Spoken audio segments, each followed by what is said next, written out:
My name's Jessica, and up until a few months ago, my life was pretty much on the ideal track you'd expect for a 25-year-old. I'd just wrapped up my degree and snagged a manager position at a bustling trading company. Things were looking up, and then, at a party thrown by some mutual friends, I met Jake. Jake was a guy you'd notice right off the bat, tall, with a loud laugh and a way of filling the room that made you feel like you were the only two people in it. He came over to where I was sitting, holding a beer in one hand and a plate of half-eaten snacks in the other. "Hey, you're Jessica, right?" "I'm Jake. Heard you're the brain running the new show downtown," he said, sliding into the seat next to me. "Yeah, that's me," I smiled, trying to match his easy demeanor. "And let me guess, you're the life of every party and possibly every after-party?" "You got me," he laughed, clapping his hands in mock surrender. "Guilty as charged. So, what brings you here, apart from obviously elevating our collective style quotient?" We clicked instantly. Jake was easy to talk to, and despite his casual front, he seemed genuinely interested in what I had to say. We spent the rest of the evening chatting about everything from our jobs to our favorite TV shows, and by the time the party wound down, we'd exchanged numbers and promised to catch up soon. In the weeks that followed, Jake and I saw a lot of each other. Our dates ranged from simple coffee meetups to adventurous evenings out in the city. He was fun, but also had a rough edge that made our conversation spark. We often debated fiercely over films or politics, him always pushing back with a grin whenever I got too bossy with my opinions. "Come on, Jess, you can't seriously think that's the best movie of the year?" he'd challenge, throwing his hands up in disbelief. "Watch me convince you, or are you scared you'll actually agree with me?" I'd retort, bumping his shoulder lightly with mine. Life felt good. Real good. But as they say, when things seem too perfect, life has a way of throwing a curveball. I just didn't expect mine to come so fast and hit so hard. It was a clear Saturday morning, the kind where the sun decides to show up in full glory and not a single cloud dares to hide it. I was out for a drive with my folks, planning to grab lunch at that new seafood place Mom had been raving about all week. Dad was at the wheel, Mom was navigating, and I was in the back seat, mindlessly scrolling through my phone. "Jessica, put that thing down and look outside, would you? It's a beautiful day." Mom chided from the front seat, her tone playful yet firm. I laughed, slipping the phone into my purse. All right. You win, Mom. Eyes on the scenery now." Dad chimed in, his voice always steady and reassuring. "Good. You kids today with your gadgets. When I was your age, I was always looking out the window, counting cows on the road trips." We all laughed, and I leaned forward between their seats, feeling like a kid again on one of our family road trips. The conversation shifted to casual updates on relatives and Dad's recent fishing trip with his buddies. "So, caught anything bigger than a minnow this time, Dad?" I teased, poking fun at his often exaggerated fish tales. "A minnow? You'll eat your words next time I bring home a catch. Just wait," he retorted, grinning in the rearview mirror. Mom rolled her eyes, smiling. "Let's see if we can get through lunch without your father declaring himself the fishing champion of the state." The light-hearted banter was cut short by a sudden blare of a horn. Time slowed down as I looked up. A truck had veered into our lane, speeding straight toward us. Dad's hands tightened on the wheel, his knuckles white as he tried to swerve. "Hold on," he shouted, the last words I heard before the crash drowned out everything else. The impact was deafening, a brutal cacophony of shattering glass and crunching metal. My body jerked forward, then slammed back, pain shooting through every nerve. Darkness edged my vision, the sounds around me fading to a distant, muffled echo. When I came to, the world was a haze of sirens and people shouting. I tried to move, to get to my parents, but nothing responded. Panic clawed at my throat, my breaths coming in short, sharp gasps. "Ma'am, can you hear me?" A paramedic peered into the wreckage, his voice a lifeline in the chaos. "We're going to get you out of here, just stay calm." "Mom? Dad?" My voice was weak, barely a whisper amid the noise. "Are they The paramedic didn't answer, his eyes briefly flicking away before meeting mine again. I didn't need words to understand the truth. Tears blurred my vision as the realization hit me like a physical blow. They worked quickly to extract me from the mangled car.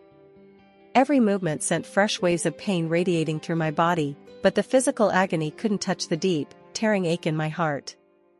At the hospital, doctors buzzed around me, their faces grim as they assessed my injuries.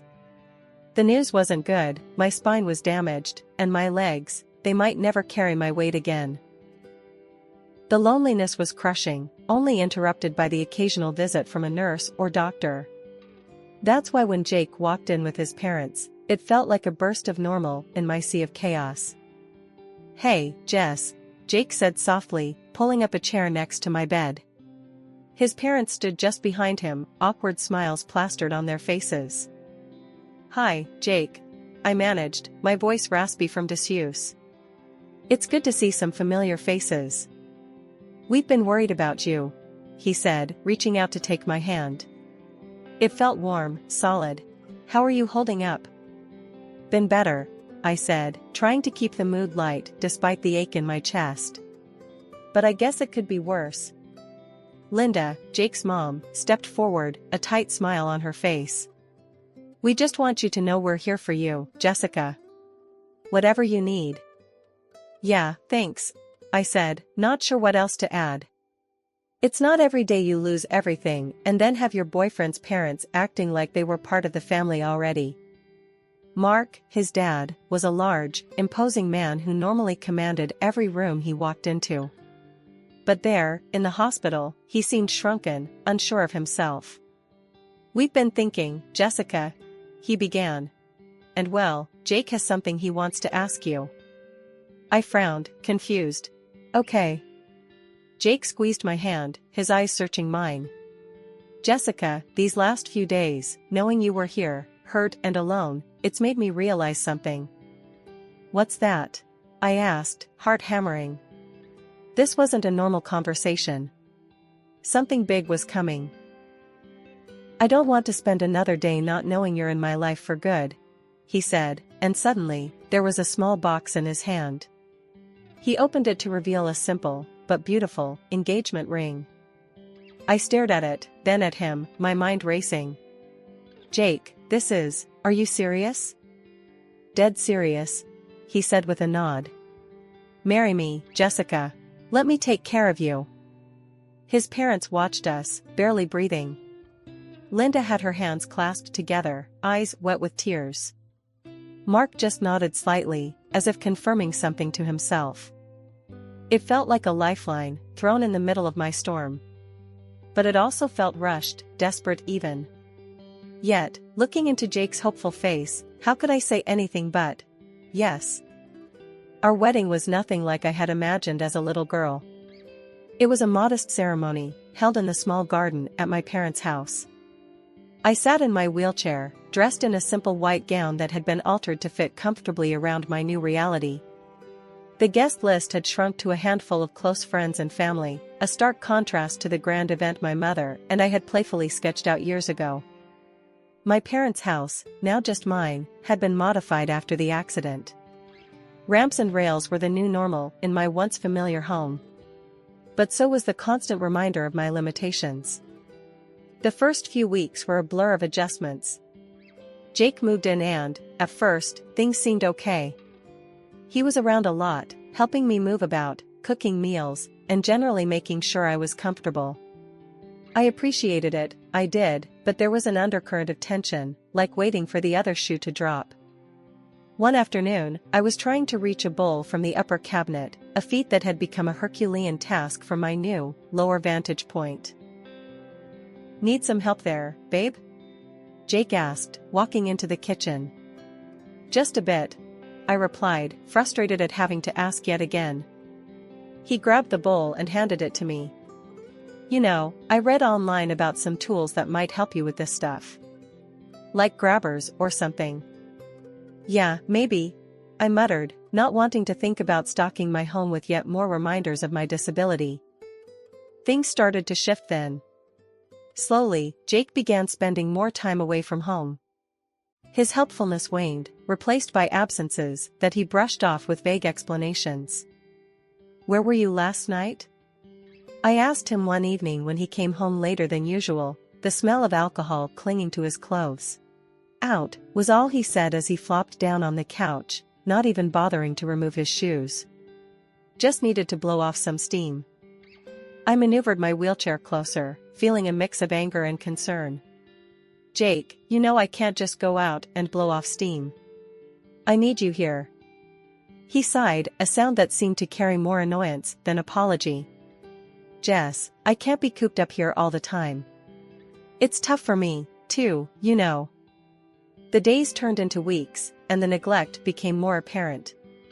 Meals he used to cook turned into takeout boxes he couldn't be bothered to throw away. The bathroom that needed to be accessible became cluttered with his things, making it harder for me to maneuver. One morning, I caught him in a particularly foul mood as I asked him to move his stuff off the bathroom floor. "Can you just deal with it for once?" he snapped, his patience obviously worn thin. I didn't sign up to be a caretaker. 3 months after our wedding, Jake quit his job, dropping the news as casually as if he were talking about the weather. "I don't need to work anymore," he said one morning, coffee in hand, a smug look on his face. "You've got enough money from your folks. We're set." I stared at him, my stomach churning. "So, what, you're just going to live off my inheritance? That's your plan?" "Why not?" he shrugged. "It's ours now, isn't it?" His words chilled me. It wasn't just the house or the money he felt entitled to, it was my entire existence. I was supposed to be his wife, not his meal ticket. Things around the house started to change, and not for the better. It was the little things at first. Paintings that had hung on the walls for as long as I could remember were suddenly gone, and heirloom dishes that were supposed to be passed down to me vanished from the cupboards.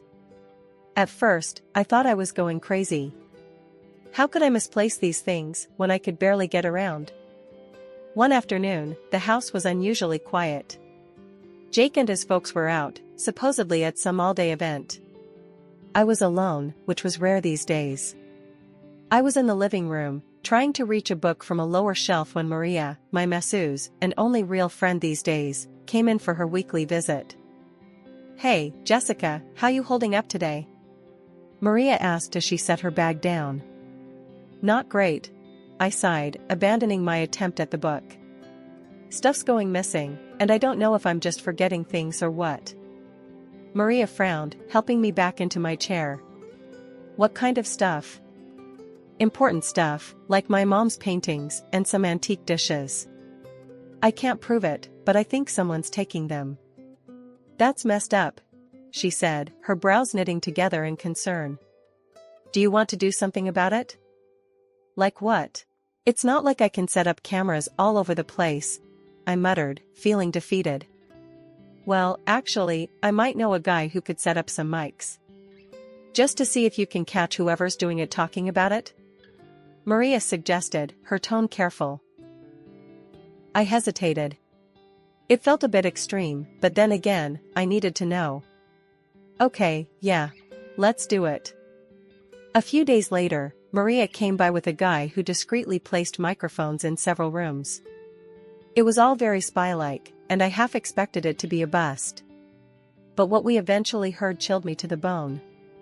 It was late one evening, a few weeks after the mics were installed, and I was listening through the recordings.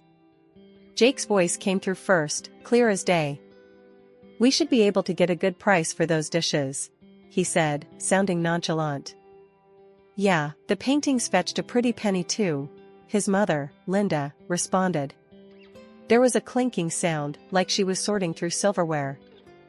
I felt sick. They were stealing from me, selling off my family's things right under my nose. "What about Jessica? She's bound to notice more things missing," Jake's dad, Mark, chimed in. "That wheelchair keeps her pretty tied down. And once we move her to a home, we'll have all the time in the world to sell off the rest," Jake said, a hardness in his voice I'd never heard before. I paused the recording, tears stinging my eyes. Not only were they stealing from me, but they were planning to get rid of me, to shove me in some home and wipe their hands clean of me. I replayed the recording when Maria came over next. She listened, her face set in anger. "We need to do something," she said firmly. "You can't let them get away with this." I nodded, wiping away tears. "I know. I don't know what to do. First, we save every recording. Then, we go to the police. And you call your lawyer." Maria plotted out, her tone brooking no argument.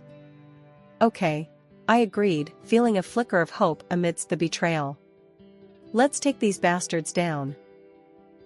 The next morning, I woke up to find the ramps that allowed me access to different parts of the house mysteriously dismantled. I stared in disbelief from the doorway of my bedroom, my usual path to freedom abruptly cut off. "Jake," I called out, hoping for an explanation but dreading the answer.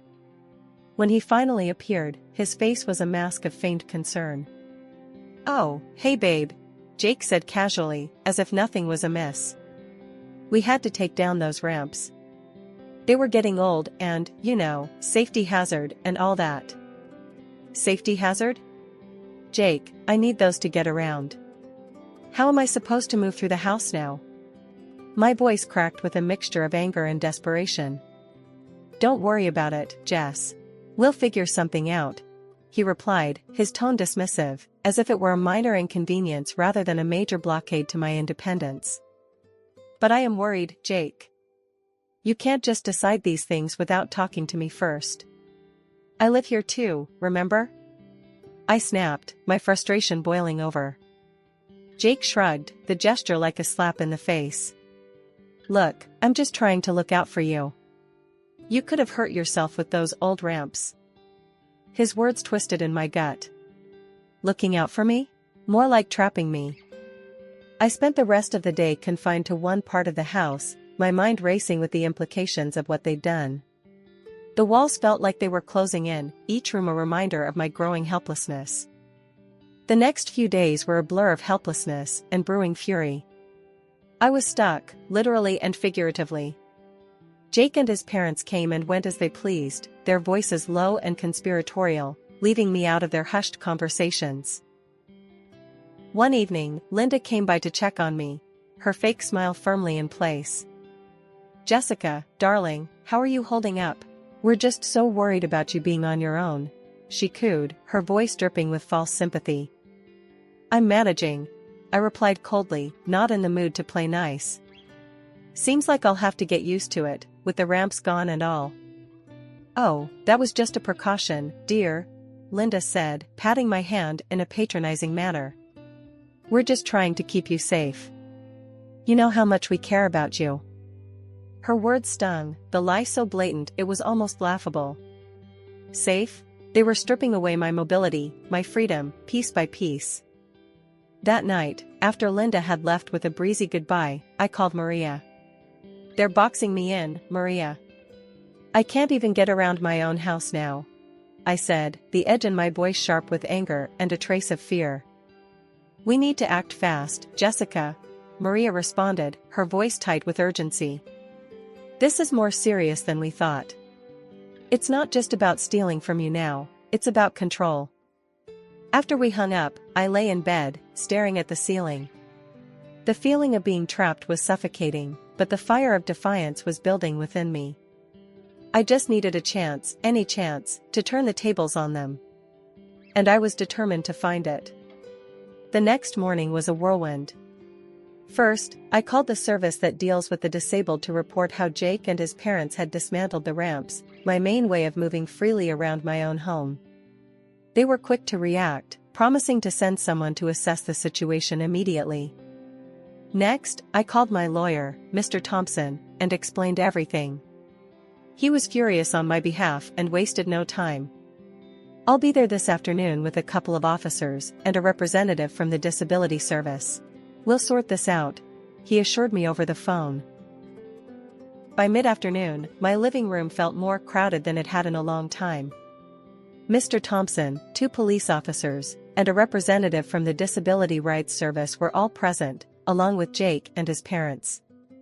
The atmosphere was tense, the air thick with anticipation and dread.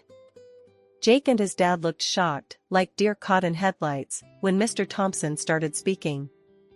"We are here to conduct a thorough check of the premises," he announced.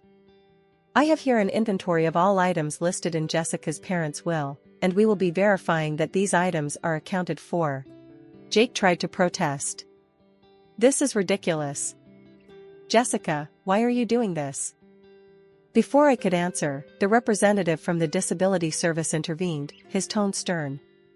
"First, we need to address the removal of accessibility features in this home. It's been brought to our attention that necessary ramps have been dismantled, significantly reducing Ms. Thompson's mobility and independence." The color drained from Jake's face as the representative walked through the house, noting where each ramp had been removed. Meanwhile, Mr. Thompson began checking off items from the inventory list. It didn't take long for discrepancies to appear. Several high-value items were missing, just as I had suspected.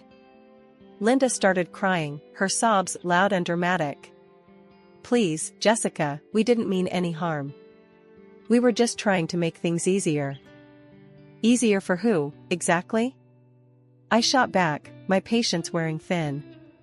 Mr. Thompson continued his inventory check, his expression growing grimmer with each missing item. "This is serious," he muttered, jotting down notes. Mark, who had been silent, finally spoke, his voice shaky. "Look, maybe we got carried away, but we can sort this out. Let's talk about this, Jessica." "There's nothing to talk about," I said, my voice steady despite the chaos around me.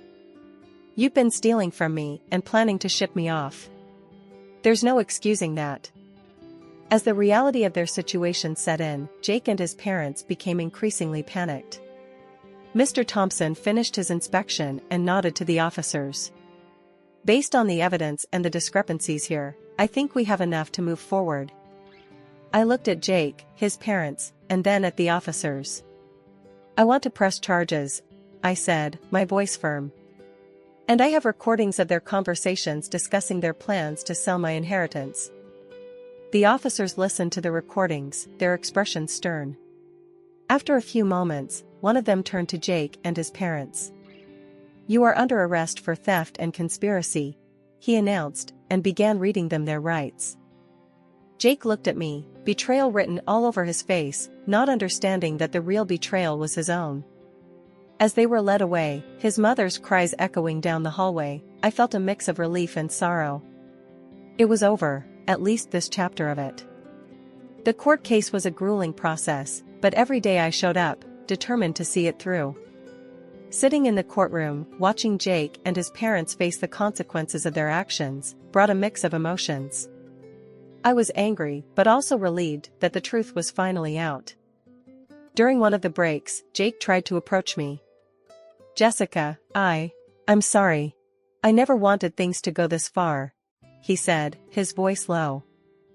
I looked at him, the man I thought I knew, the man I thought loved me. "Sorry doesn't change what you did, Jake.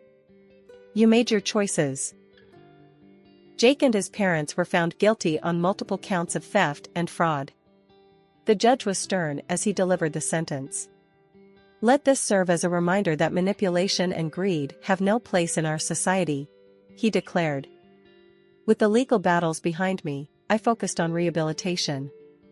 The doctors were amazed at my progress. "You're a fighter, Jessica. You've come further than we initially thought possible," one doctor said during a session. Rehab wasn't just about physical recovery, it was about rebuilding my life. I started going out more, meeting new people, and even took up a new hobby, painting. It was therapeutic, a way to express everything I had been through. One day, at a community art class, I met Alex. He was funny and kind, and he had this way of looking at life that made me believe in the good again. We clicked immediately, and soon, we were spending a lot of time together. "Jessica, you know, this might sound crazy, but I feel like meeting you was meant to be," Alex said one evening as we walked through the park, my wheelchair rolling smoothly beside him.